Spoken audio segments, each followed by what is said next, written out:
Welcome to the Transforming Trauma Podcast, a complex trauma podcast through the NARM Training Institute. My name is Sarah Buino, and I'm so excited to be sharing today's interview with you. Hi, Transforming Trauma listeners. The NARM Training Institute has a very special announcement. We are offering the Level 2 NARM Therapist Training online for the very first time.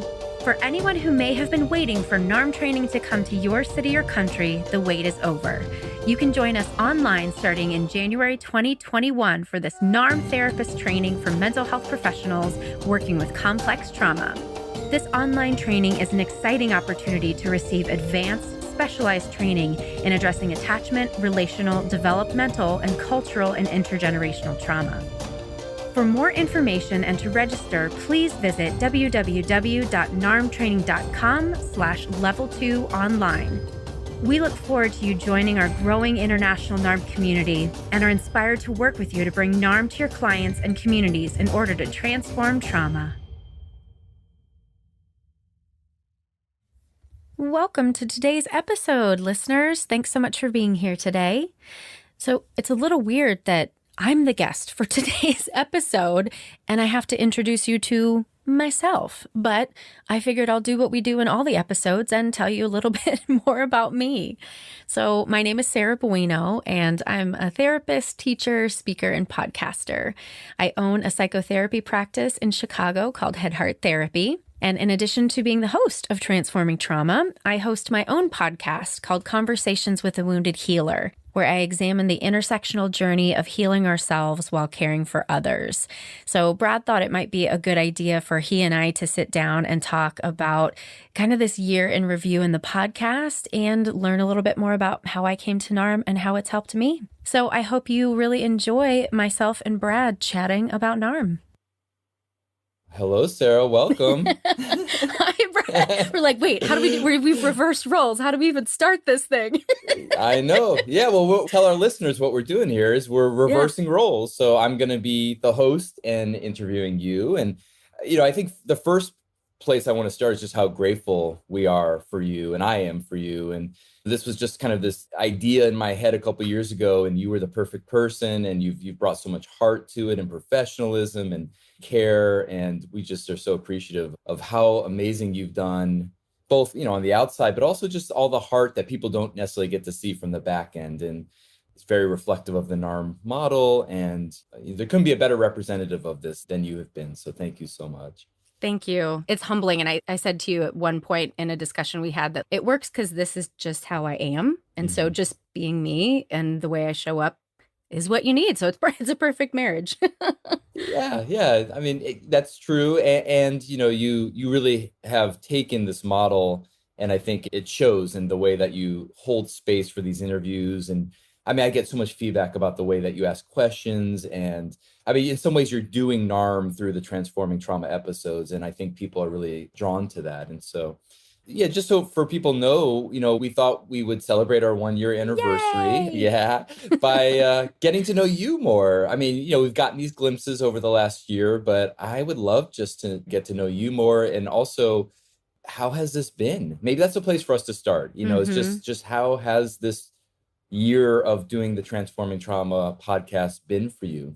Well, I guess first, can I introduce myself, tell people a little bit more about what Of course, please. Yes. Yeah. So, I mean, the reason we got into this is because I do host my own podcast, Conversations with a Wounded Healer, where you and Larry were guests. And I've been doing that for several years and just thought, well, why not do another podcast? So I do that. I run a practice called Head Heart Therapy in Chicago, and it's been a big learning curve in how to be a boss over the past 7 years of doing that. And I teach at Loyola University in Chicago, a clinical addictions course, and then also do training and speaking gigs and all that sort of stuff. So doing the podcast and I've been a performer my whole life. So I think that's part of the ease that I feel in being, even though no one can see me, I still feel like I'm on stage, and I'm always conscious, of I'm sure you feel that way too as a teacher, right? Always conscious of how people are viewing you. So from the perspective of doing a podcast, it's just super fun. I love having meaningful conversation is my favorite thing to do. So I get to do it for a living is awesome. And I'm very aware of NARM's growth and trajectory, and I'm so honored to be here now because I think if I would have even come in now instead of then, like I wouldn't have had this opportunity and to I feel like I'm equally a fly on the wall and I get to see what goes on behind the scenes a little bit. And I'm truly just so honored that I get to have these conversations and meet more people in NARM and outside of NARM. And it's just, it's awesome. Well, there's kind of two directions we could go in, but I kind of am drawn to the opposite direction of what we had or what I had thought about. But maybe we should start with how you came to NARM. Mhm. What brought you in? What was your own trajectory to get you into this community, into the training? Yeah, well, the first time I heard about NARM, so our mutual friend Livia Budries had told me about it, and I was like, yeah, I'll get to it, whatever. Who knows what was going on at that time? But then Bianca, who is, I think, our second episode or our first interview, I think, or second, whatever. We'll look her up. Bianca is a friend of mine. We've been in a practice owner group for several years, and I saw her change. I saw her, there was a light inside of her that just started shining more brightly.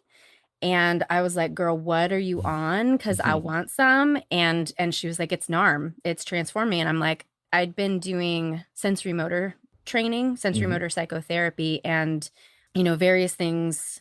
It just didn't feel like the right fit for me and some other outside personal stuff going on with people in the cohort. So I wanted to switch and I'm I'm so glad I like this is NARM has just felt like home to me. And I had posted on our little Facebook group a couple weeks ago, like NARM just feels true instead of trying to make up new stuff. It's just it names what is. And that is what just feels so resonant and so easy for me about it. Yeah, that's cool. I remember, I think we talked about that maybe in the first episode that we did together, actually, a little bit about your connection to Bianca and watching her shine. And I love that story. And I think a lot of Mhm. people have a similar story of like just seeing a Mhm. colleague or even a client that comes back and has been introduced to NARM, read the book or something, and gets turned on by something. So one of the things that listeners who haven't been through our trainings don't know about is in the last module, we do this kind of reflective exercise about how NARM has impacted you professionally and also how NARM has impacted you personally. And maybe we could start with the professional. Like, how would you boil it down to how NARM has changed? Because you've been a therapist and a Mhm. teacher for a long time. So, how has NARM impacted you in a professional level? It's helped me organize concepts that I was watching happen with my clients, but I didn't know how to help them. I was working with shame via Brene Brown's stuff, and I kept seeing chronic shame come up for people over and over again. And the tools that I had didn't really make a dent in it. And so the way that NARM conceptualizes shame and creates the space for self-compassion to kind of just naturally arise, it is transformative. And so I have one client who is just he can do it so beautifully, and she's like, "2020 has been the best year of my life." Wow. And that's saying a lot. Yeah, saying a But lot. but a lot of it is NARM because she's changed her relationship with herself, and she's given herself more space to be authentic. And just having a framework. Yeah, it organizes. You were mentioning before we started recording that some of your staff has started the online basics training that we do and has been really turned on by NARM. Are Mhm. there any common themes you're hearing from them about how it's impacted their work or what they're so excited about? They I think they also feel too like it just fits.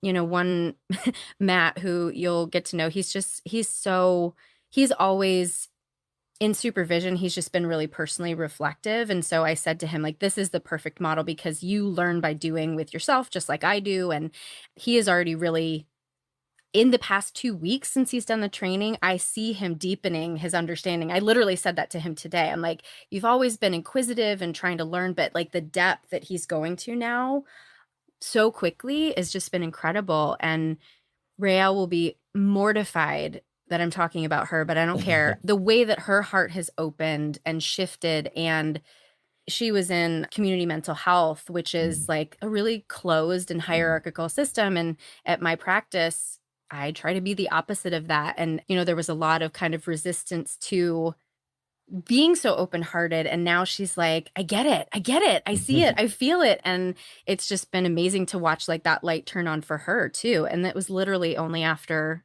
one weekend. They've just barely scratched the surface. Yeah. Well, we had a good weekend together. Yeah.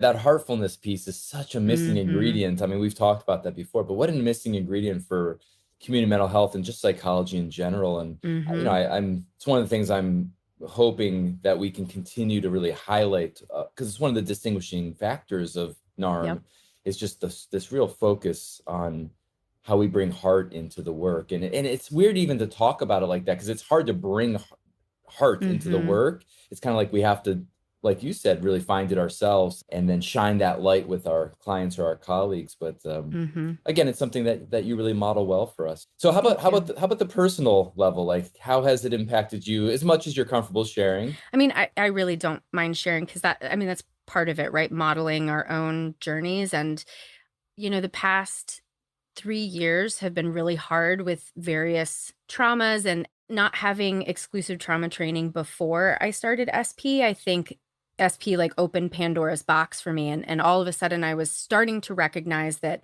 oh, I had trauma too. I used to think that trauma had happened to somebody else. I didn't really understand what it was. And NARM NARM has helped me name even more explicitly just how bad it was. And I still almost have a hard time saying that because my mom was a super martyr. And so I don't I never want to like go into that box, but it was bad. And of course, I'm going to cry. Like, I blamed myself, Mhm. of course. And NARM helped me really understand that it wasn't my fault and I did have capacity to change. And it took quite a while for me to be able to really step into agency. And, we talk about, I identify a lot with the autonomy style. And if folks have read the book or taken any of the trainings, you know what that is. But I know that you've said that folks who struggle with autonomy often struggle more to take agency. And that was my experience. And I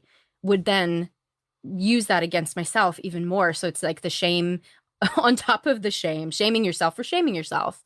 And I ended up going to a trauma treatment program this summer because I was barely holding it together before COVID. All the balls in the air and I was overworking and it was too much. And so I just like, I had to get away. And the time, the time away, watching that nothing fell down, like Mhm. things moved on without me. And where I think some people may feel like that's not a good thing, like that's what I needed. I needed to know that the world does turn without me Mhm. and that taking care of myself first actually is what I've needed to do all along. And that that space that I created is NARM finally then clicked all of a sudden. It all of a sudden made sense. And I'm obviously not finished with my work, but I'm over a really, really big obstacle. I've been doing self-compassion trainings for several years now, and I was doing a couple over the past several weeks, and I was like, I don't relate to this the same way anymore because I don't have to try. It just Mhm. is. Like Mhm. the self-love is just there. I don't have to push for it. I don't have to force it anymore. And it's mostly because of NARM. I mean, I've been doing intensive therapy for 12 years now, but a lot of it is NARM. Yeah, the language that came to my mind as you were talking is that you've really been able to embody it on a deeper level Yeah. and live it more directly. And which again, I think is one of the unique qualities of NARM compared to some of the other psychological models out there, that it's really about the lived experience. And we talk a lot about objectification in NARM. I like to talk about subjectification, that we're really turning ourselves from objects into subjects. And I Yeah. don't know what's going on inside you right now, but my fantasy is that the tears are somehow expressing that you're Yeah. finding your humanity more. 100%. And you were the one who really honestly like probably like drove one of the last nails in the coffin, but in a good way when we were doing a consultation and you said, it sounds like you're objectifying yourself. And I was like, I want to cuss right now. There's no words other than a cuss word, so but I won't say it. But Yeah. I was just like, oh my God, that is it. And I am doing this to myself. And then you went to get support, and you went Right. to a place that, was aligned with you. It wasn't one Yep. of these places that you knew that you were going into good hands there. Right. And I don't know how much you feel comfortable talking about that experience, but I'm just curious, did you get NARM there? Did you get NARM No, therapy? I No, didn't. okay. I Because didn't. We did revisioning was mostly revisioning and SE. okay, Yeah. because there are a few NARM therapists there, right? I know. I don't know why they chose to not do that. Hmm. It's a question I'll have to ask Camille later, but yeah. Yeah. Because you went to Sierra Tucson, which is a place that we're Mhm. also been working with some of the staff to bring NARM in because they are one of the more Mhm. cutting edge treatment centers out there. And something Mhm. again you and I have talked about. It's just it's a sad state. You can add this to the list of American sad states of America right now, but just the lack of support and resources for Mhm. people. I mean, luckily for you and I, we have more resources. Mhm. We have the ability to kind of get the support that we need if we need to, but there's just so many people out there.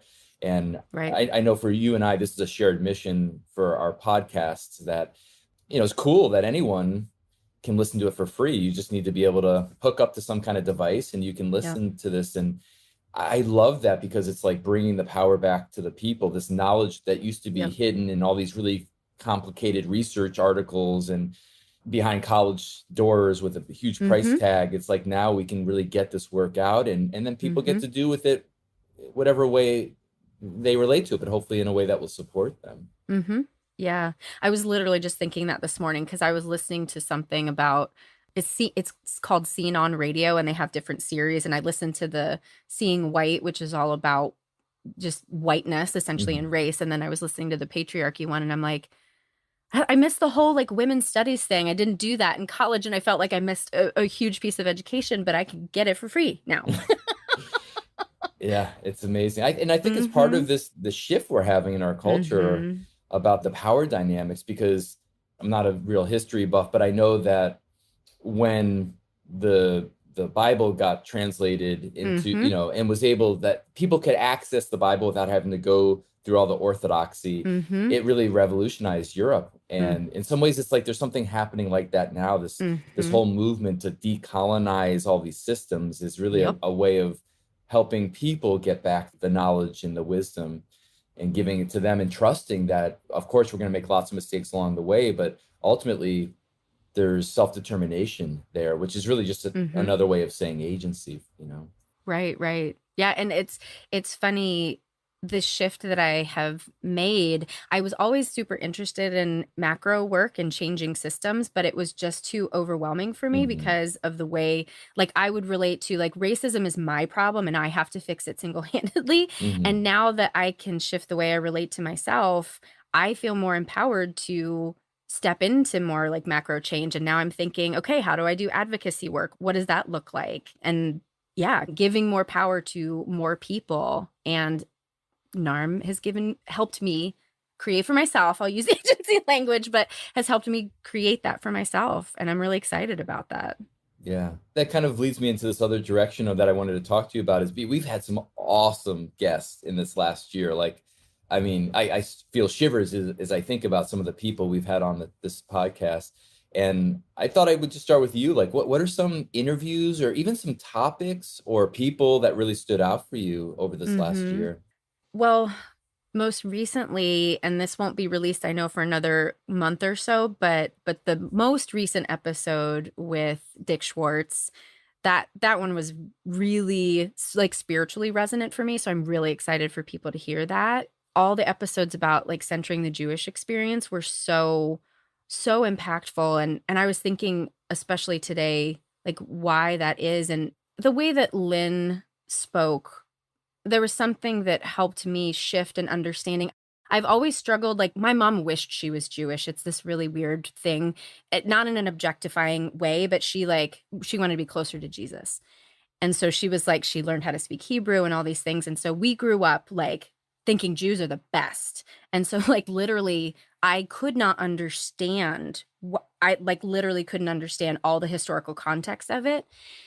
And there was something, I don't know, something just like opened a deeper space in my heart to really truly feel the grief. And yeah, I don't even like really have words for it, but that one was super super deep for me. Mhm. And your conversation with Donnie too, and our conversation together.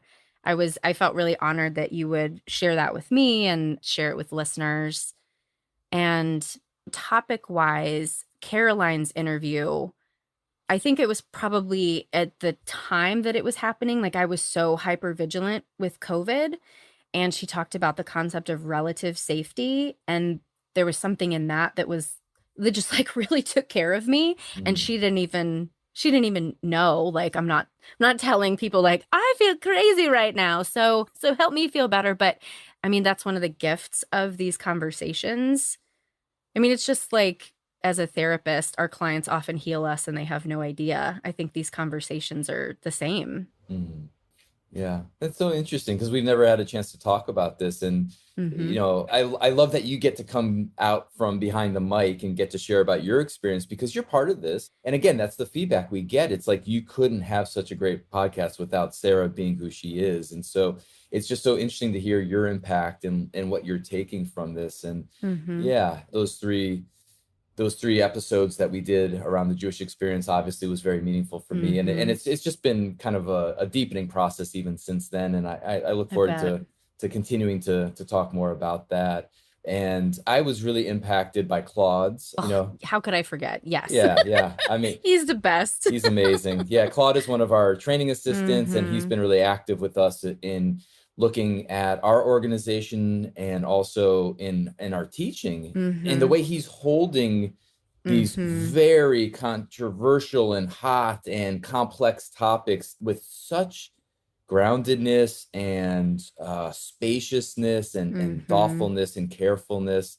I just have been so impressed by him and really inspired and touched by him and really grateful that he's part of our leadership. And yeah, so I'm just kind of going through it, as we were planning to talk and just thinking Mm-hmm. about from the very beginning. I really also enjoyed the talk that you hosted, me, Stephanie, and Marcia, the three of Yeah. our faculty, right when COVID hit. And Mm-hmm. we were finding something really unique that was happening because we took all of our trainings online. And we were just finding that coming together with this community was such a huge resource. And Yes. I never thought of it so much, but all of a sudden, everyone, those first couple of months, most people were in isolation and dealing with just, this huge trauma that brings up all sorts of unresolved material for us. And Mm-hmm. just coming together around NARM and with people that we have a like-minded and that we both, we're all kind of oriented in the same direction. It was just really fun to have that time to reflect on our connection and how much we care about each other and how much we care about the work we're doing. Mm-hmm. And that was a very touching one for me too, because they're also Mm-hmm. two dear people in my life. So That was so clear. It was such a yeah, it was just chummy is the word that's coming to me, and that kind of almost seems to diminish it, but it was like the friendship between you was so evident, and it was really lovely to witness and to be a part of. yeah, thank you. Yeah, and just doing a podcast, it's like I'm both very proud of what we're doing, and also it's just like I want to share with listeners just like how interesting this process has been too. Like, Mhm. we've reached out to a whole sorts of people. Some people have said no, some people have said I'll come later. Some people jump at the chance and are super excited. Some people are reaching out to us that want to come on. It's just been, Mm. it's just interesting to like this is a whole new world for me. I know you've been doing this longer, but the podcast thing has been a really interesting process too. And I don't know if you just had any general thoughts about just what it's like to be supporting and shepherding this process, but Yeah, there's so much that happens behind the scenes that people don't even think about because it's free, right? So people may not recognize the value and the money that goes into it, like truthfully, right? I always have to say on my podcast, this is not cheap, folks. Even though it's free for you, it's not cheap for us. But yeah, there's what I recognized, especially this year, because there was so much topical stuff happening that we had to mm, respond to, both in this podcast and my podcast, that I was like, oh, I'm a member of the media. I mm, never thought about myself that way before, but this year really made me feel like I needed to step up in terms of knowing what's going on in the world and responding to that in a thoughtful and heartful way. mhm. Why do people, I don't know if you'll be able to answer this, but why do people say yes and why do people say no in terms of coming onto podcasts? Do you have any thought on that? Hmm. I mean, I think there's probably a million reasons that people say yes. Some of it is like me, they want to be on stage promoting their stuff, I think Mhm. is kind of the superficial reason. But I believe that at least a lot of transforming trauma, NARM folk anyway, are interested in sharing their hearts. And we're all NARM fanatics, so we just want to keep talking about it. So, I think that's probably, I hope, one of the reasons that people say yes. And people who say no, this isn't easy, I think, to share your story and to be vulnerable in front of, you have no idea how people are going to take this. And, Yeah. one thing I've really recognized is I talk so much I don't even know what I've said, and people will reflect back to me and be, "Oh, you said this thing that was so moving," and I'm like, "Oh, you're listening. Oh, yikes. Okay." I mean, I'm always trying to be mindful of what I say, but it's hard to put oneself in that position where your words are really being heard and being taken in, and that can just be too much for people who don't want to be in that spotlight. Yeah. Yeah.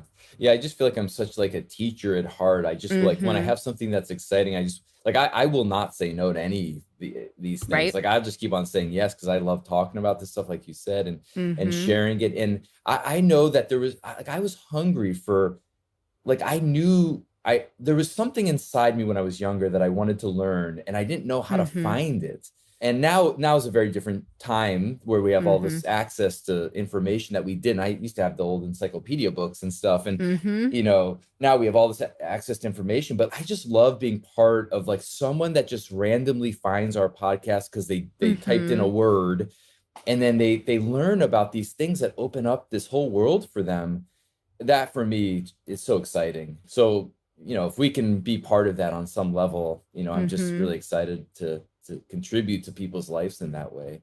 Yeah. Yeah, absolutely. It's funny because now I'm recognizing like I don't get to hear the feedback because I hear it for my podcast, but I don't really get to hear it as much for that. So I love that people are randomly stumbling upon it. I mean, that's the hope, right? Is Yeah. that it gets into everybody's hands. So that's really cool to hear. Mhm. When we came up with this phrase, transforming trauma, which I was surprised no one had done before, but glad that they didn't, because that's a great name for what we're doing here. But like, what does Mhm. it mean to you? Like when we introduced that, and now that you've been doing this for the last year, like, what does actually transforming trauma mean to you? Mhm. Well, I think one of the aspects of NARM that's personally really important to me is an aspect that's beyond this is so heady. I'm sorry if it's too much, but like it's beyond here and now. It's like ether instead of Mm, like earth, water, fire, air. And I think of transformation as a similar kind of thing. It's beyond what is. And because when we talk about a NARM, kind of two sides of the same coin, right? Like if I have a wound and I can react to the wound in a way that I'm like empowered and I'm going to bulldoze my way through things, or I shame myself and I don't come out of that, like transformation is outside of that. It's bigger than that. And so personally, I couldn't imagine feeling the way about myself that I feel right now. And because I remember asking my therapist, what does self love even feel like? mm. And I'd had fleeting moments of experiencing it. And I said before, like now it just is. It's just there. And that's beyond any expectation that I ever thought I would have. And that's what I think of when I think of transforming trauma. I think we know the quote that's going to be at the top of our show notes right there. That was so touching. That was really sweet. Thanks. Yeah. Again, I think of it like professionally and personally. And I think personally, it's the same that my experience similar to yours. It's like I just look back at myself pre-trauma, pre-understanding trauma, like you said, and then Mm-hmm. pre-NARM, and I'm just Mm-hmm. such a different person than I was 5, 10, 15, 20 years ago. And yeah, that self-love piece, again, I Mm-hmm. have strong connection survival style patterns. And for those of you that read the book know that self-love is really scary and really difficult. And being embodied, being in emotions, being in relationships, it's all very challenging and threatening. And Mm-hmm. so just my ability to not only be in my body, be in my emotions, be in relationships, but really find pleasure and Mm-hmm. engagement and growth and the vitality of all that has just been so exciting. And so, I mean, I just feel like I'm a walking example of transforming trauma. And Mm-hmm. our work is so cool because we get to work with all these patients and clients that become walking examples too. And then they Mm-hmm. get to go back into their personal lives with their families, their relationships, their work. And that's what I do this for. I mean, I love that. And then one thing I was thinking as you were talking about the professional aspect is I think about like there's like 3 layers or 3 levels of clients who come in to work with us. And, I don't know the exact numbers, I'm making this up, but I'd say like 70% of people that come to see a therapist, they generally want symptom reduction. Yep.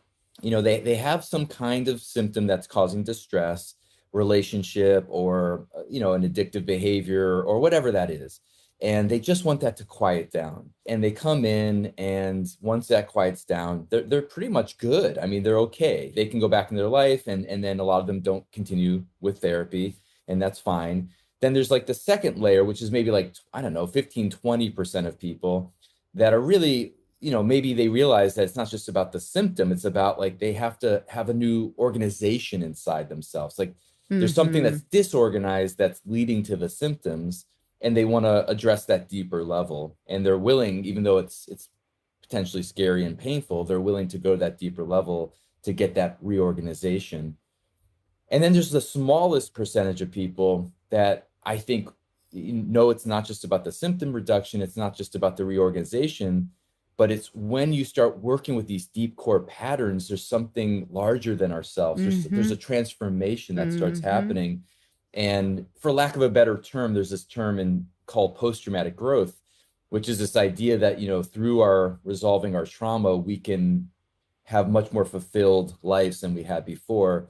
And this idea of transformation is just such a big piece, because I think it's part of the trauma of disconnection from our tribal wisdom or our traditional ways, is understanding that trauma is a fact of life, and Mm-hmm. that resolving trauma is actually built into all sorts of healing rituals, Mm-hmm. because they know that it's not just about recovering to where they were before the trauma, but it's Right. about that these are windows or catalysts for growth and transformation. And I just love that NARM is a model that can work with all 3 of those levels. NARM can reduce symptoms. It does reduce people's symptoms. It definitely is oriented in working with supporting a reorganization in people's systems. And then for people that are willing to go to that deeper place that, we've had a few guests talk about the spiritual levels of experience. I think that NARM is also a vehicle for that as well. Mm-hmm. I think you're totally right on those statistics. Like that's, when I'm supervising my staff, I have a small caseload and they've been with me forever. But when I hear about their experience with their clients, their struggle is like they want everybody to be in that top like 2%. And that I had that conversation with one of the staff today. Like, this is the best he can do at this point, and we can't necessarily get all the information at once. It would be too overwhelming. But I'm just I'm gonna brag on my staff. My staff are awesome, and the desire to go to that level with me and bring their clients there. I'm just excited about that. Yeah, I'm excited that they're part of our community. That's really can't like I was saying before, I can't wait to get to know them. It's hard online to get to Mm-hmm. know people in the same way, but I'm looking forward to having opportunities of either online or in person next year, hopefully. Mm-hmm. I was curious about, I talked a little bit about like my hope for the impact of the Transforming Trauma podcast. Like, what's your hope? What would you like to see in terms of the impact? Well, I think in general, I want more people, like you talked about power going back to the people, and until consumers of mental health recognize what they're not getting, no systems are going to change. And so my hope is that a lot of people can listen to this and recognize like, whoa, that's not what's happening in my therapy space. Like, how do I get that? And then that's sort of like from the bottom up, kind of forcing a sea change in Mm, our profession. Cause, we've, we've like crapped on CBT enough in here, but, just the manualized treatment is not cutting it, because it's really at that symptom reduction level. mhm. And I don't think that I just don't think that the system is going to change until people are really asking for this work. And this is an Yes. introduction to give them a taste. So true. I tell the story about like in the early mid 90s, my brother was graduating from medical school, and I went to his graduation ceremony. And there was Dr. Dean Ornish. I'm not sure if you're familiar with his Mm-mm. work, but he was big in the early days. He was big about talking about like lifestyle change, dietary change Mm. for like things like heart disease and stuff, part of the type A research that came out in the 80s and 90s. And he was the keynote speaker of this pretty prestigious medical school, and he got booed, like literally booed by these physicians of this in this room. And I Wow. remember being a young person, and I was just like looking around. I'm like, this guy is saying things that are so life affirming, and here the medical establishment is booing him. And I just Mm. think of how far we've come since then. 25 Mm-hmm. years. Now you go to Omaha, Nebraska, or wherever, and there's yoga and meditation in Mm-hmm. hospitals. And that's not weird anymore. It's being taught in kindergarten, it's being in prisons, like all of these places. This isn't weird anymore. And so, I mean, this is my hope about this trauma informed movement. It's like in 10, Mm-hmm. 15 years from now, and hopefully Kamala Harris has experience with working with ACEs and Mm-hmm. understanding developmental trauma. I mean, I just feel like there's something that's in the field, in the larger Mm-hmm. culture that Yep. is changing. And I'm hoping that CBT and all these other models will really take it seriously and integrate, because if not, Mm-hmm. they're going to get left behind. Right. Yep. Absolutely. Yeah. And so, it's great. And I hope we have more conversations. I know we're having someone from the object relations background that's going to be coming on as a guest, who's, I think, the director of the James Masterson Institute. And, so we're going to be having different kind of guests. It's going to be nice for us to continue to have these kind of cross, because even when we have people like Dick Schwartz or Gabor Mate, they're in our same bubble. And I'm excited to reach out to the bubble and see if we can find common ground. For me, that's something that excites me. So Yeah. I was curious, like, as we start kind of wrapping up, about anything that you would like listeners to kind of know about in terms of either the podcast or about NARM. This is your opportunity to put a little plug in about, anything that you think would be useful for people to know just about NARM that maybe hasn't been spoken. I mean, I feel like when I talk about NARM, it sounds like a cult, and I don't want to do that. That's another podcast. Yeah. I know, right? It really is just so transformational that I cannot stop blabbing about it. And it's funny, on my podcast, I talk about it all the time, and I'm always like, "Oh, you guys are probably sick of hearing it," but no one's told me that. I'm just like afraid people are going to think it's not legit because I won't shut up about it. But I'm just so glad that the trainings are going so well, and they're going to be more NARM therapists, because I know in Chicago everybody's full right now. So we're Mhm, like, mhm. oh, who can take a client? Nobody. So the more NARM therapists we have, the better I think we're going to be able to address after this year, like the PTSD and CPTSD that's like going to Yeah. come out of all of this is going to be tremendous. And our caseloads are full because people are already recognizing that. So we just need more people in the NARMY to help support that. So how about for you? Last question here is for you. Just like, where are you going? Where's your future? What are you hoping for your professional pathway ahead? Well, like I said, I feel so expanded, and that's helping me step into more advocacy. And I just joined with an organization that's an advocacy organization for therapists. And so one thing we're talking about is starting a committee to really challenge the insurance companies. And Mm, being in the Midwest, everybody expects to use their insurance here. I yeah. know it's not that way in most markets, but there's a lot of barriers to really providing good care. I also really personally would love to see something open up in between individual once a week outpatient and intensive outpatient, Uh, because we've talked so much about how they're orphans that don't mhm, belong with me as an individual therapist, and mhm. yet there's nowhere else for them to go. So I'd love to like envision something that creates a shift there. And my fantasy that I just came up with yesterday is I totally want to meet AOC and get on some sort of like committee for her to Mm, like represent mental health in a Medicare for all sort of situation. mm. So I'm looking to change the world, which I always have been, but now I actually feel like I Well, have capacity for it. and we have another guest, then we have to try to reach out to her and get her on. Yes. I would die. Her and Lady Gaga, I will die. I will just die. Yeah, those are two on our dream list there. Uh-huh. Yeah. we have a dream list, and then we have the people that we love and dearly and also are excited to have them on. But yeah, we have some great guests coming up in 2021, and I'm just really excited for you to continue to kind of do this with us. And I hope I'll be able to come visit every once in a while and pop in and say hi. And but as we're wrapping up, you made a comment about like just how much back end stuff there is. And I just want to do a shout out for, we do it at the end, but really a shout out to all of our staff. We have a very small staff. We're a small organization, but we have a lot of people with just incredible heart and dedication, including all the training assistants and the faculty, and even just the students, and just how much they've supported us over this last year in sharing the podcast with their friends and colleagues. And special shout out to Larry for developing this model and being my mentor for the last 20 years, and now having such a ripple effect onto all of us. And also to Tori for just all the hard work that she does in keeping us such a smooth, well-oiled machine. And everyone else, Stephanie and Marcia and everyone else. We're just, we are a community, and so many of us have found a professional home here. And we're living in a society that's very fragmented and disconnected. And so I just value you. I value our relationships. And I'm just really appreciative of having this platform that we can share this with the world. So thanks so much again, Sarah. And thank you for trusting me.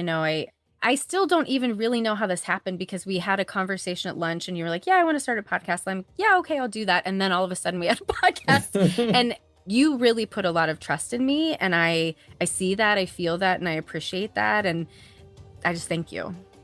Yeah, I'm glad we're on this journey together. Same. And I look forward to our future conversation. Well, we're going to be in a master's training together in a couple of weeks. That's right. Can't wait. Look forward to seeing you then.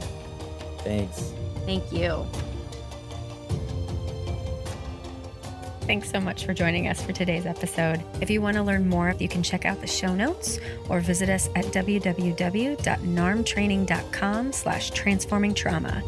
The NARM Training Institute has a very special announcement. We are offering the Level 2 NARM Therapist Training online for the very first time. The trauma field is evolving so quickly. Trauma-informed therapists who want to learn how to address the long-term impacts of adverse childhood experiences and complex post-traumatic stress disorder want to be trained in NARM, one of the first clinical models specifically designed to address ACEs and CPTSD. This online NARM therapist training is starting in January 2021 and is filling up fast. So if you're interested, we'd encourage you to register now to reserve your spot. Please visit www.narmtraining.com/level2online. That's www.narm-training.com/level2online. Thanks to Andrea Klunder and the Creative Imposter Studios for producing and editing, to Tori Essex for our album art, and to Brad Kammer for the creation of this podcast. We really look forward to building community and connection with you and changing the world by transforming trauma.